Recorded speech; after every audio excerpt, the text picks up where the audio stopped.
What is going on, everybody? Happy Monday. I'm back with my man, Eric Sheets-Haber. We are doing a lineup review show, going to talk a little bit about this weekend slate of games, sort of a different approach that we took.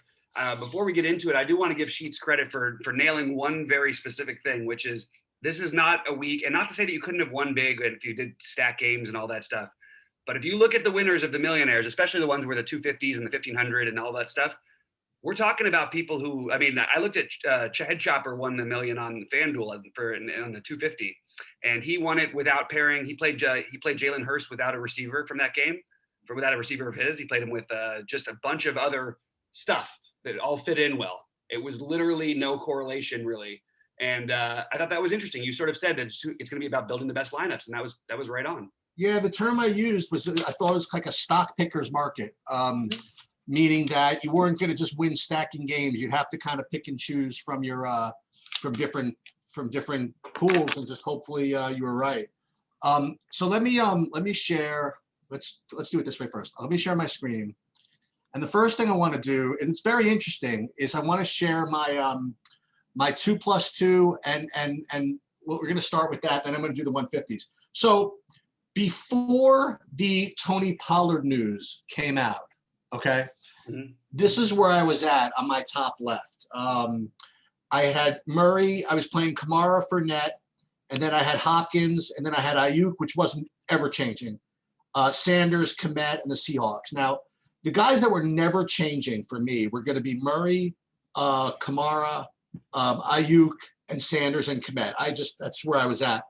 So when you remember that when I was going back and forth with you with these last two spots, whether I should take Akers and Seahawks or maybe something like Taylor and drop down. I was going back and forth between those, and I really didn't know what to do. So then what happened was I ended up playing this lineup anyway, okay, just because I forgot to take it out of the million, even though I changed it.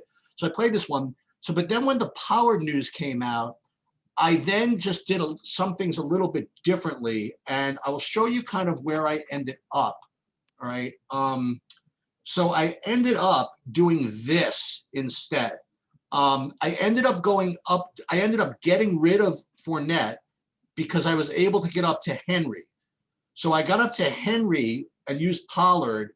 But then what I ended up doing was I ended up dropping Hopkins, which you'd think was a really just a torturous thing.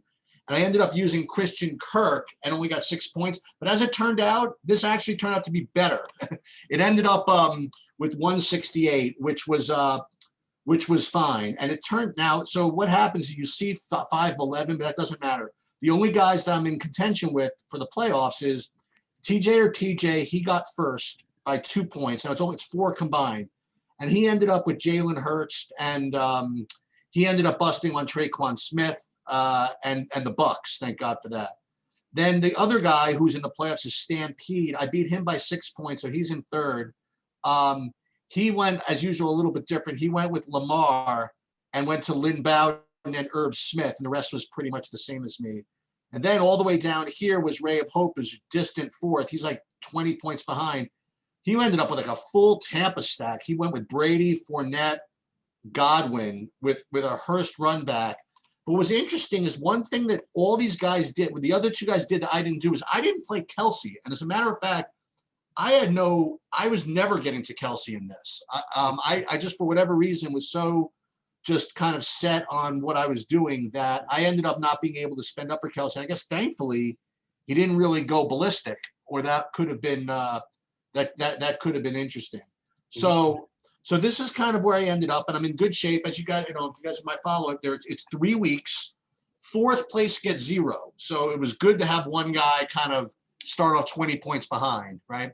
And then the prize pool, I think, is 1,800 and 3,000 and 5,000 or something like that for first. So we're in good shape. I think I have the best player, just a little bit ahead of me, but it's fine.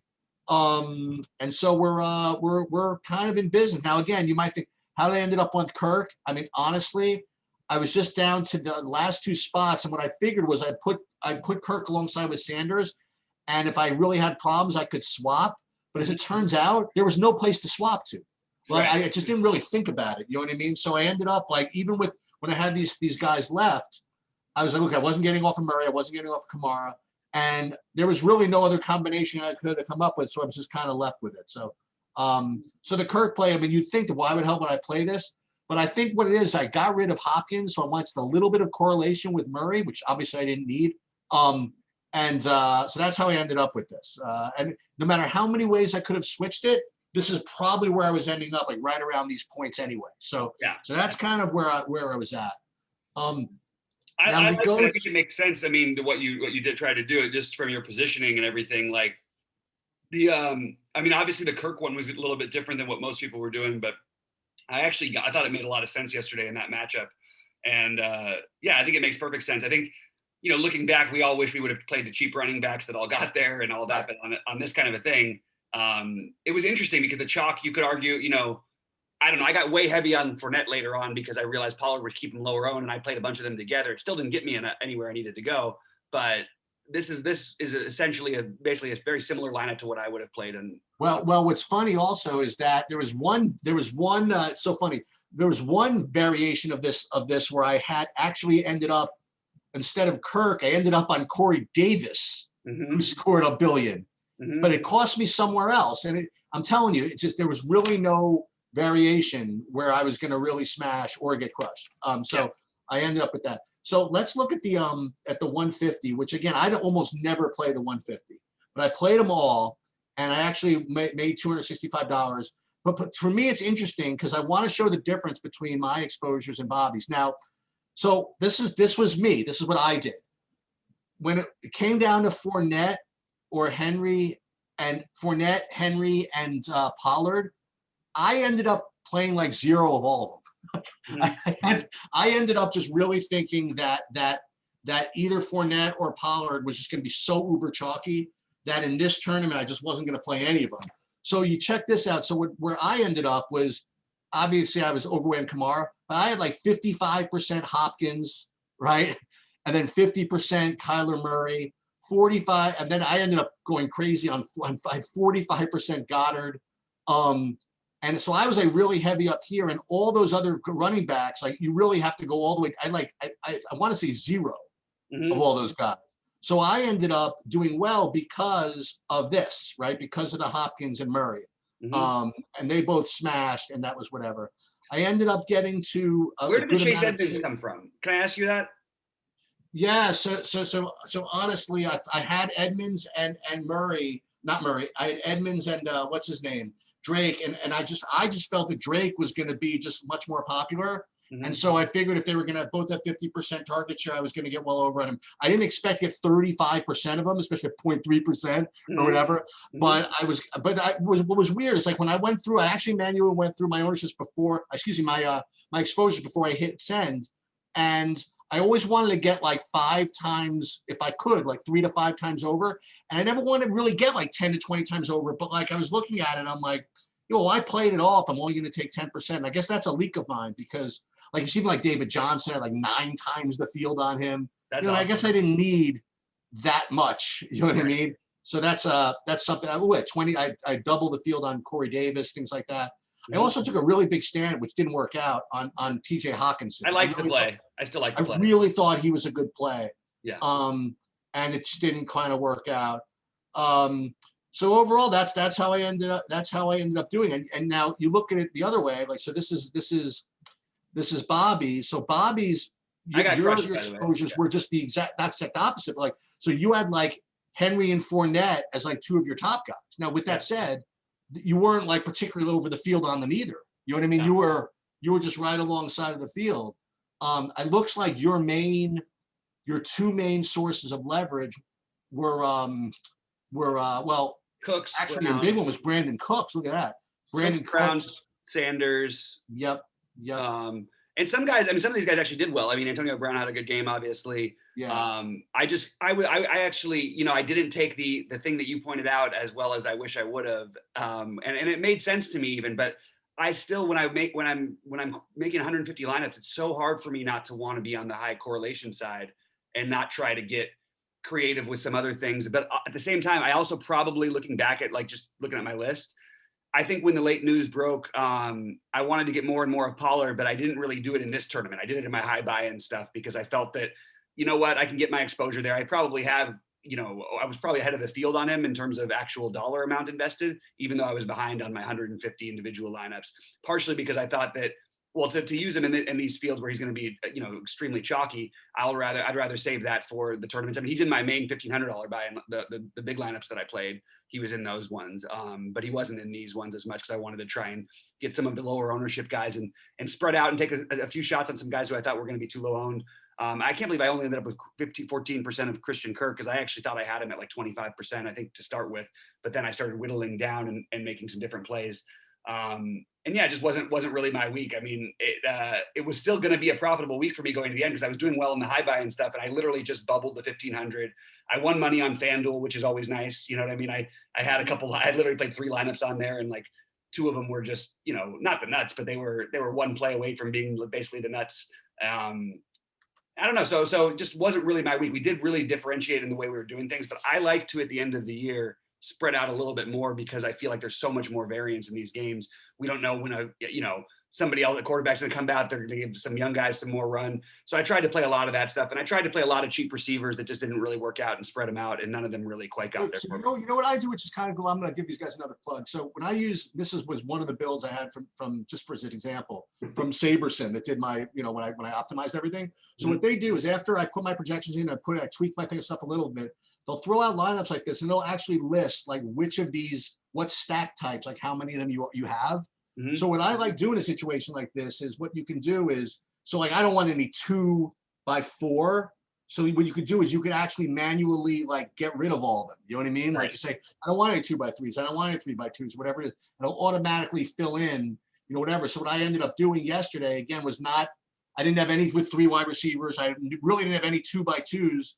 I had mostly 2x1s, 1x1s, and I had some 1x0s. I didn't have it in me to do any like singles with nobody, with no correlation. But I usually do much more 2x1s and stuff like that. Where this week I did a little more just straight 1x1 and 1x0 and even 2x0 and stuff. Yeah. Yeah, no, that makes a lot of sense. Actually, I want to start trying to use that one a little bit, just because I've been stuck on the same optimizers forever, and I think this would be kind of cool. I always like the way that it looks when you show this one up. Real quickly, just to talk about my bigger lineup, like my 1,500 lineup, and sort of. I could probably find that. So hold on a minute. I could probably. Yeah, go ahead. You grab it. I could probably dig that up because it says, hold on. So you go tools, and then for free shout out to Osmo here. This is what I have in here. Lineup. You go to lineup study.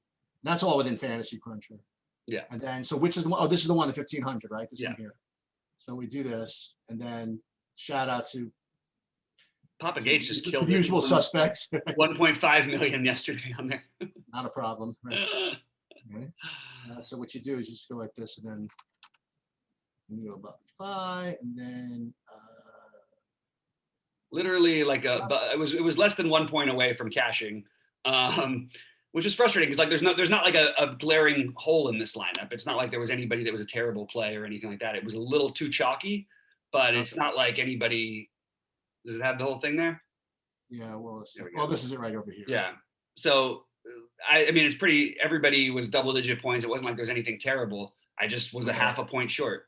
I don't know how else to put it. Let me think about this. So you went, so you didn't play Henry. You went with Fournette, Pollard, and in the flex, I guess.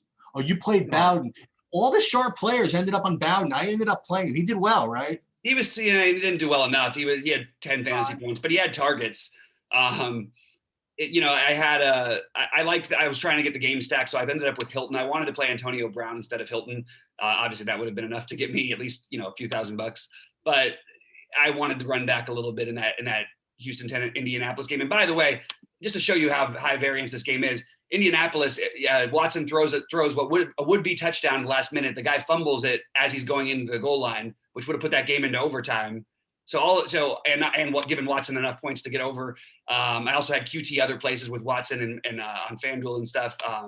So it's just, a little bit frustrating because it could have gone differently. And it's always annoying when you have like one bubble pass. Wait a minute. So this is pretty baller, man. So this was $1,000 buy-in? 1,500. 1,500. The guy was in for 111 lineups. I know. Well, it's Papa Gates, I didn't even know you were allowed to play as many in that one, but I guess you are. Holy crap. That's, Yeah. hey, good for him, man. Hey, still 1.57 million profit. Can't argue with that. Man. This is, and even, man, these are some big players. Yeah. So let's just take a look at the ownership. And I like to look at a tournament like this. So I guess Kamara was the top owned guy. That makes sense. And yeah, these are the normal type guys. And Fournette didn't really drop it. Henry, yeah, Brown was 24% in this thing, huh? Yeah, much higher than the rest of the field, than the rest of the tournaments he played in, which, you know, obviously the sharp players. I'll tell you who was a bad play. I knew that this was kind of like an optimizer play, which was going to bust people. Was Traquan Smith. I didn't like him at all. Yeah. Whenever he just shows up in these types of optimizer builds, it just always fishy to me. Like for me, like I thought that Russell Gage would end up being maybe a little bit higher owned. I mean, it was the same thing, man. It was just without what's his name? Without Julio, Ridley was expensive and Gage was not, you know, and they both obviously smashed, but yeah, I thought that in this type of tournament he would be more highly owned. And, they were smart not to get too much on Cam Akers. Yeah, he sort of faded. It's what's funny because in my other tournaments I ended up getting a little more of Akers than I thought I was going to, just because all of the stuff was going to keep everybody off of him a little bit more. You know what I mean? All the other running back value, the Pollard stuff. You know, and look, it worked out well it worked out well for those of us who played Pollard and Fournette.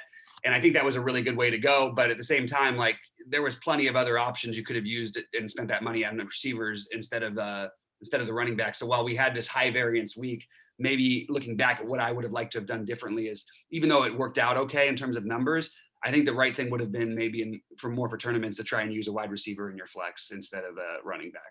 I'll tell you one thing that was pretty common was that people wanted to pay up for their players and pay down at defense. That's why so much ownership went to these Redskins, because they were by far the best play at that range. You know what I mean? Right. I mean, you could have argued for other teams at other ranges, but at that range, they were so much the best that Agreed. I'm not surprised it's ended up at 17%.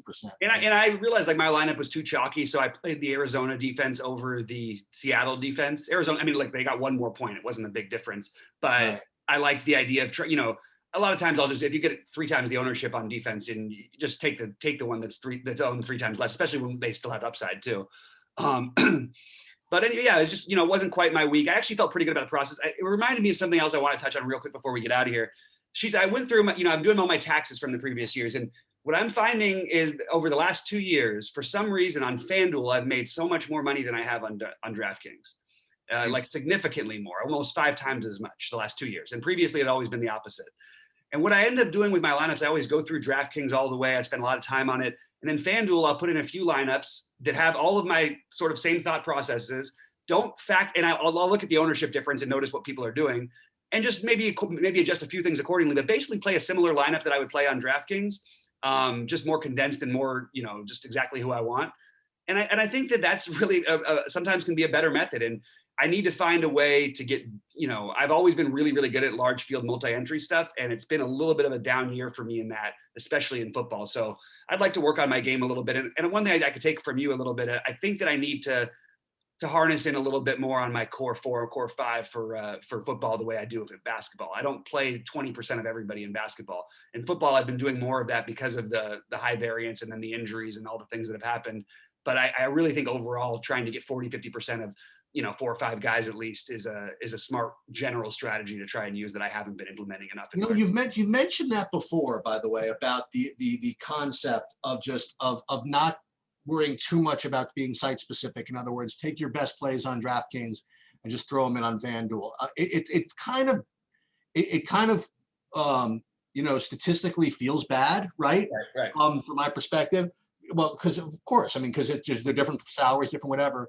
It does certainly inject a little bit of randomness, which everybody could use, right? Without getting off of all your good plays, right? So I'd be interested to see how that kind of turns out.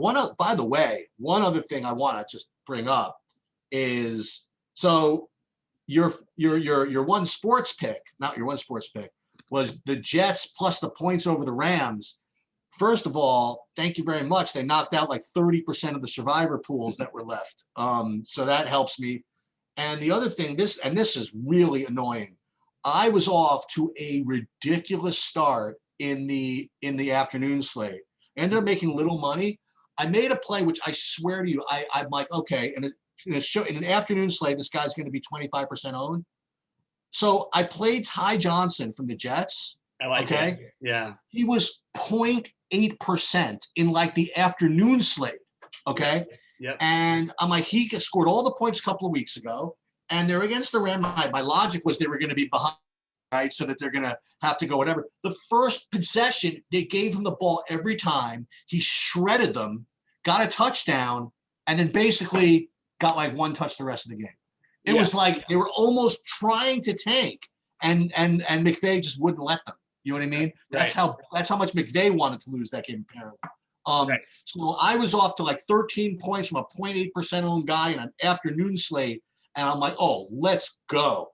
And then he ended up kind of stalling out on me. But see, that was to me like I wasn't going to get to him, I don't think, in the main slate, just because there are so many better $4,400 options or whatever. Right. But in an afternoon slate, to me, that was like, not only that, an afternoon slate that really only had 3 running back options that you really should ever consider playing, and he wasn't one of them. So that means he was such a good play. I threw him into one of my cheaper ones in this afternoon, but not the main one. Well, that was the only thing I played with. That's a clever, but that's a really, really solid play. And just my lineups that finished the best actually were pretty chalky yesterday because, look, Arizona and Philly were the right way to go. You know what I mean? You called it. I loved Kyler. My problem was though I paired him so much with Kirk to try and get off of Hopkins chalk, and it just didn't quite work out in my favor. You know what I mean? It's just, but I still stand by the way that we played that game. I mean, I think I had 20% of Murray on DraftKings, and I had him 70%, and for 2 out of 3 lineups, so 66% out on FanDuel. I would also like to give a shout out, if I can find it, the winner of the afternoon slate yesterday. I just can't. Is this it? Rush only? $12? Yeah. So we're going to give a shout out to Maverick USC, who I used to back in the days in poker, Brian Devonshire, Devo. Yeah, I know him. Yeah. Literally one of just the coolest guys on the face of the earth. If you follow him on Twitter, you'll see he doesn't give a shit about anything. He's like out in the wild, like doing canoe trips and things like that. Really chilled. Back when he played poker, he was always very, very chilled. And I sort of knew he played DFS, but not all that much. And I only mention it because I wouldn't call him out, except that he made such a big deal of it. He like tweeted about it, put it on Facebook. He was like really happy. So I can convince. And I think he was staked also. So he, especially when you win when you're staked, it probably feels even a little better. You know what I mean? Because So good for him. I think he said he was sweating a stat correction or something, but good for him for getting. Yeah, that was weird. The Arizona, and I was sweating it too. So that's I thought I was further off than I even was, because Arizona had a safety in the first quarter of the game, and they didn't count it. They didn't count it until like the games were well over. Oh, okay. And I couldn't figure out why they didn't count it, because they called him on intentional grounding in the end zone.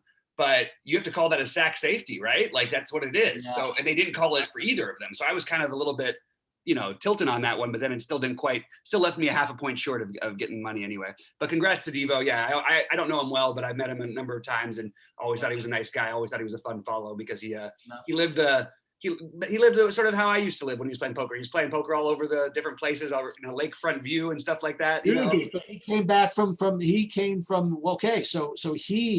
the first thing I ever backed him in was in the dealers event. He used to be a dealer. Right. Yeah. And he was like a real poker, not a real poker player. I mean, he played all the mixed games. He did whatever. Good for him. Yeah. All right, man. Well, we want to get out of here and do a quick showdown slate coming up for you guys in a minute. I think we're going to end it. Sheets, anything else before we leave? Nope. All right, guys. Hey, good luck to everyone. We hope you all did better than I did, and even better than Sheets, even though he made some money. But this guy's going to piss me off. So I'm looking at this. Okay. This guy, I wouldn't know who this guy was, except that he put a video of himself. He won the freaking live qualifier or something for 2.5 million yesterday. and he put like a video of him how happy he was. He really had to go and freaking also win 4,500 in the freaking afternoon slate. Is that really necessary? I mean, honestly. All right. Oh, hilarious. All right. Well, we still have a couple more weeks left, and hopefully we can get, we've been doing, by the way, this year on Showdowns, that is the one part of football that I'm definitely up in. So I'm excited about tonight's Showdown, and we'll do it in just a minute for you guys. For Sheets, I'm Bobby saying, we hope your weekend was better than ours. Let us know how you did.